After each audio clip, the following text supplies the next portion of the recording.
భవిష్యత్తులో ప్రీమియర్ షోలు, బెనిఫిట్ షోలు, టికెట్ల రేటు పెంపు ఉండదు అంటే టాలీవుడ్లో అంతా కూడా ఓకే చెప్పేసి మళ్ళీ టాలీవుడ్ అంటారు ఏంటండి బాబు? అది వాళ్ళ పర్సనల్ ఇష్టం కదా.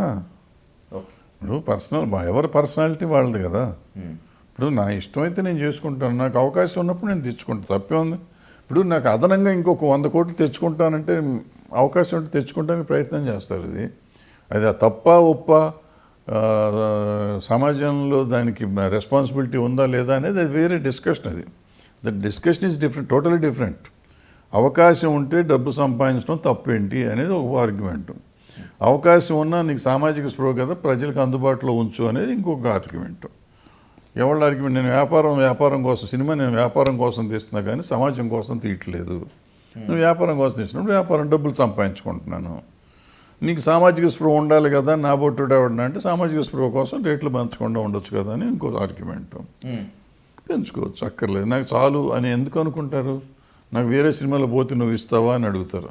100 ఆర్గ్యుమెంట్లు, నీకు పాజిటివ్ ఆర్గ్యుమెంట్స్ ఉన్నాయి, నెగిటివ్ ఆర్గ్యుమెంట్స్ ఉన్నాయి, మంచి ఉంది, చెడు ఉంది. ఎవరు రైట్ ఎవరు తప్పు అంటానికి మనం జడ్జిలం కాదు, ప్రజలే డబ్బులు. ప్రజలే చెప్తారు సినిమా బాగుంటే పెడతారు, బాగోకపోతే వదిలేస్తారు కదా.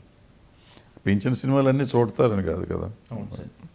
హైపర్ క్రేజ్ ఉండేటువంటి హీరోల సినిమాలు తీసేటప్పుడు డైరెక్టర్లు, ప్రొడ్యూసర్లు అంతకన్నా హైపర్గా ఆలోచిస్తున్నారు. దాని ఇంపాక్టే సినిమాకి బడ్జెట్ విపరీతంగా పెరిగిపోవటం. సార్, నిజంగా ఎవరు సినిమా తీసినా కూడా వాళ్ళ టార్గెట్ ఆడియన్సే కదా. కానీ తెలుగు ఆడియన్స్ ఎప్పుడైనా కూడా మీరు ఈ స్థాయిలో బడ్జెట్ పెట్టి తీయండి, ఇన్ని కోట్లు పెట్టి తీస్తేనే మేము చూస్తామని చెప్పిన సందర్భాలు ఏమన్నా ఉన్నాయా సార్? అంటే ఎవరు అనట్లేదు కానీ ఏమైపోయిందంటే ఇప్పుడు ఫ్యాన్స్ని పెంచేసి కాస్ట్ పెరిగింది. మా హీరో డబ్బులు కాస్ట్ ఎక్కువ సినిమా అయిందంటే మా హీరో సినిమా ఎక్కువ అయింది, కాస్ట్ అయింది. మా హీరో ఎక్కువ రెమ్యునరేషన్ తీసుకున్నంటే మా హీరో. ఇంతకుముందు ఏంటంటే మనం ఎక్కువ రోజులు ఆడినవి అనే లెక్కలు ఉండేవి. అవును. ఇప్పుడు ఎక్కువ డబ్బులు వచ్చినాయి, మా ఎక్కువ డబ్బులు తీసుకున్నాడు, ఈ లెక్కలు ఎక్కువైపోతున్నాయి. ఆ లెక్కల మీద వాళ్ళకి తప్ప ఇది ఇంకో రకంగా పెద్ద డిస్కషన్ కాదు. మాట్లాడితే స్టేజ్లెక్కి నా అభిమానులే నాకు దేవుళ్ళు, నా అభిమానుల వల్లే నేను ఈ స్థాయిలో వచ్చాను, అసలు మీరు లేకపోతే ఇంకెక్కడ లేరు అని చెప్పి మరి వాళ్ళ కోసం తక్కువకి ఇవ్వచ్చు కదా సినిమాలు. అదే కదా సార్ మెయిన్ పాయింట్. అసలు ప్రీమియర్ షో అనేది వాళ్ళే చూస్తారు, వాళ్ళకి రేట్లు ఎక్కువ, 1000 రూపాయలు 2000 రూపాయలు పెట్టి చూపిస్తున్నాం ముందు రోజు. వాళ్ళకి ఫ్రీగా చూపించవచ్చు ముందు రోజు. చూపించాలి కూడా.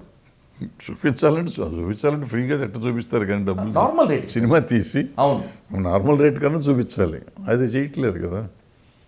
ఇప్పుడు ముందు రోజు ఇంతకుముందు ఏంటంటే మనం ఫ్యాన్స్కి టికెట్స్ ఇచ్చేసేవాళ్ళం, ఫుల్ హౌస్ టికెట్లు ఇచ్చేసేవాళ్ళు. వాళ్ళు కూడా ఏం చేసేవారంటే టికెట్ రేటు మనకి ఇచ్చేసేవారు, ఇచ్చేసి వాళ్ళు అమ్ముకునేవారు బెనిఫిట్. వాళ్ళు చేసేవారు కదా ఈ కట్అవుట్లు వేయటాలు, పాలాభిషేకాలు, ప్రొసెషన్లు, వినైల్స్, పోస్టర్స్ ఎట్లా ఖర్చులు పెడతా ఉండేవారు. దానికి వాళ్ళు వాడుకునేవారు. అందుకని బెనిఫిట్ షో అని వాళ్ళు వేసుకునేవారు కొంతవరకు. బట్ వాళ్ళు మనకి టికెట్ రేట్ కట్టేవారు. సో అదేమవుతుందంటే బ్లాక్లో అమ్మినట్టు అవుతుంది అది ఇది అని చెప్పి మళ్ళీ ఏం చేశారు, దానికి ట్యాక్స్ రావాలి కదా అని కొంతమంది చేసి దాన్ని కూడా లీగలైజ్ చేసి మనకు ట్యాక్స్ వస్తుంది. అంటే అప్పుడు ట్యాక్స్ వచ్చేది కాదు, ట్యాక్స్ వస్తుంది అంటే ఒక రకంగా అది బ్లాక్ మార్కెట్ కింద లెక్క. ఇప్పుడు మనకి ట్యాక్స్ వస్తుంది. బట్ ట్యాక్స్ వస్తా అంటే ఇది కరెక్టా కాదా అంటే ప్రభుత్వం కూడా పార్ట్ అవుతుంది. ఇప్పుడు నేను బ్లాక్లో అమ్మితే నువ్వు ప్రభుత్వం కాదు, అది ఆపాల్సింది ప్రభుత్వం కదా అనేవాళ్ళం. ఇప్పుడు ప్రభుత్వమే పార్ట్ అయిపోయి ట్యాక్స్ తీసుకుంటాను.